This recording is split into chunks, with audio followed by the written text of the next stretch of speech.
Olá, muito bom dia na graça e na paz do Senhor Jesus. Eu pensando aqui numa música do saudoso Moraes Moreira que diz assim: a solidão é fera, a solidão devora, é amiga das horas, prima irmã do tempo, e faz nossos relógios caminharem lentos, causando um descompasso no meu coração. Aí, pensando nisso, falei, rapaz, realmente a solidão é fera e a solidão devora. O Moraes talvez estivesse falando sobre a solidão de não ter uma pessoa amada perto de você, né? Mas eu penso na solidão mesmo, pessoas solitárias, pessoas que vivem solitárias, que vivem sozinhas, mesmo no meio da multidão. E são tantos os casos de pessoas que vivem solitárias no meio da multidão que me apavora pensar que do meu lado tem gente solitária, perto de mim tem gente solitária, na minha família, entre meus amigos, tem gente que está perto da gente, está solitário, porque não consegue falar, não consegue se abrir com as pessoas, porque tem muitos preconceitos, tem muitos complexos, né, de inferioridade, complexos tantos que a gente carrega, porque a gente não pensa muito sobre isso, mas as doenças mentais, as doenças psicológicas são as coisas que mais afligem o ser humano. Nós tivemos recentemente uma pandemia que revelou muito disso, né? Dessa questão das doenças psicológicas que as pessoas carregam, os traumas, as angústias, os medos. As pessoas andaram cheias de... os psicólogos ficaram doidos, né? Psicólogo ficar doido chega a ser um engraçado falar isso, mas teve muita loucura, muita procura, né? Por terapia, por coisas, porque as pessoas são muito cheias de crises, cheias de traumas, e muita gente ao nosso redor tá assim. Nós também temos os nossos, todos nós temos nossos traumas, nossas angústias, nossas esquisitices, né? Mas muita gente deixou isso muito claro, porque são pessoas que alimentam esses traumas. Tem gente que vive alimentando isso e não percebe como está alimentando pensamentos negativos, pensamentos de inferioridade, as coisas mais malucas que você pode imaginar, as pessoas carregam consigo, sabe? Alguém falou que o sujeito é feio, esse cara sofreu a vida inteira porque falaram que ele é feio, né? Mesmo o cara não sabe, por exemplo, que é muito melhor ser feio do que ser bonito, né? Eu digo sempre para as pessoas, porque beleza acaba, a feiura só aumenta, né? Então qual o problema de ser feio, né? Mas tem gente que carrega essas coisas e sofrem por isso, e por causa desses traumas, dessas angústias, a pessoa não consegue se abrir com ninguém. A pessoa às vezes falou um dia uma coisa e foi ridicularizado, tiraram o sarro dele e ele ficou pirado, e o cara não consegue se abrir, vive solitário, vive angustiado, vive mal pra caramba, sem necessidade, né? Salomão, quando escreveu o livro do Eclesiastes, né, ele falou: alegra-te, jovem, na tua juventude, remove da tua carne a dor e afasta do teu coração a tristeza, porque a juventude e a primavera da vida são vaidade, né? Então ele está dizendo, deixa de sofrer, para de sofrer, rapaz, você está sofrendo sem necessidade. Você não sofra à toa, pare com isso, afasta a dor e a tristeza da sua vida, pare com isso. Mas a gente não consegue tirar das pessoas essa tristeza falando isso para elas, né?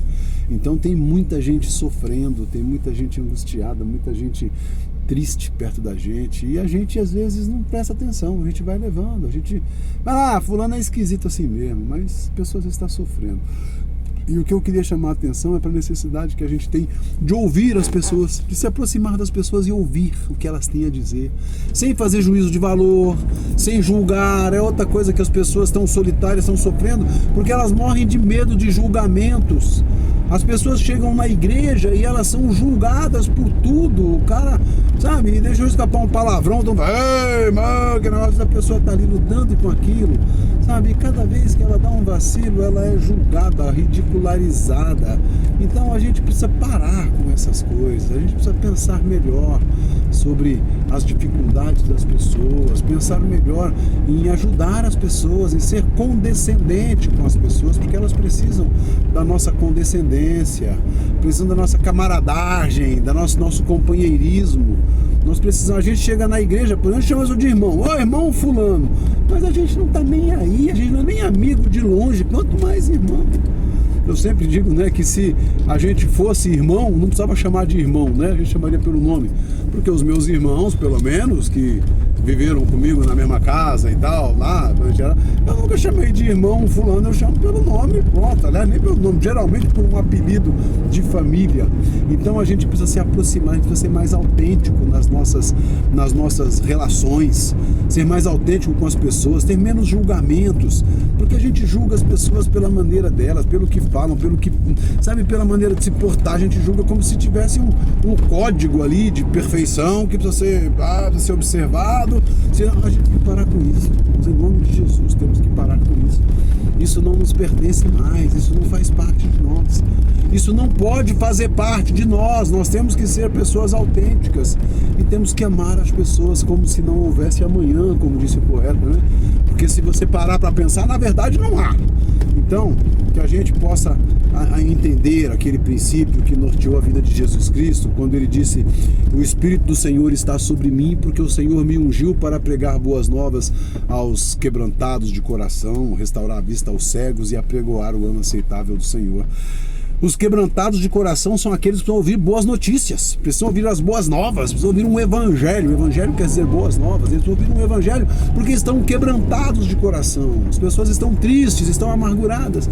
E às vezes elas chegam até, querem falar, mas quando elas começam a falar, a gente está doido para ela terminar logo de falar, para a gente dar uma sentença sobre o assunto que ela quer. A gente pensa que tem que ter solução para o problema dos outros. Você não tem que ter solução para o problema de ninguém, porque você não tem nem para os seus. A gente tem que apenas ouvir as pessoas. Amar as pessoas é ouvir. Qual é o seu bem mais precioso? O seu bem mais precioso é o seu tempo. É o seu tempo. Você está disposto a gastar tempo com o quê? Você gasta tempo demais no seu trabalho? Você gasta tempo demais no seu lazer?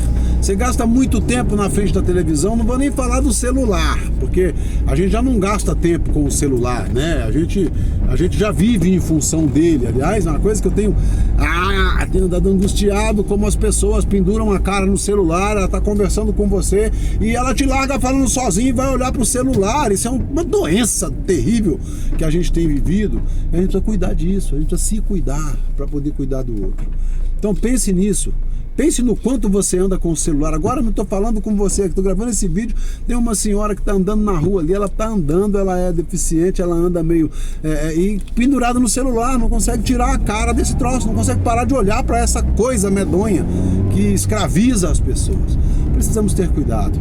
Precisamos cuidar da nossa saúde mental e precisamos cuidar da saúde mental daqueles a quem amamos. Sabe, você dá tempo para os seus filhos. Você ouve seus filhos falando. Quando seus filhos começam a falar, você para ouvi-los. Quando seus pais falam, seus avós, os idosos falam com você, você para ouvi-los. Quando uma pessoa a quem você ama vem para você e quer conversar, você gasta tempo com ela. Você gasta tempo com a sua esposa, com seu marido, você gasta tempo com a sua mulher, você ouve o que ela tem para dizer, ou você já tem resposta pronta para tudo, de modo que ela está aí sozinha, querendo um parceiro, querendo alguém para escutá-la. Seu marido está querendo que você pare para ouvi-lo e você só sabe criticar. Temos que mudar isso, irmãos, temos que mudar, meus amados, em nome de Jesus Cristo. Temos que mudar essas coisas nas nossas vidas.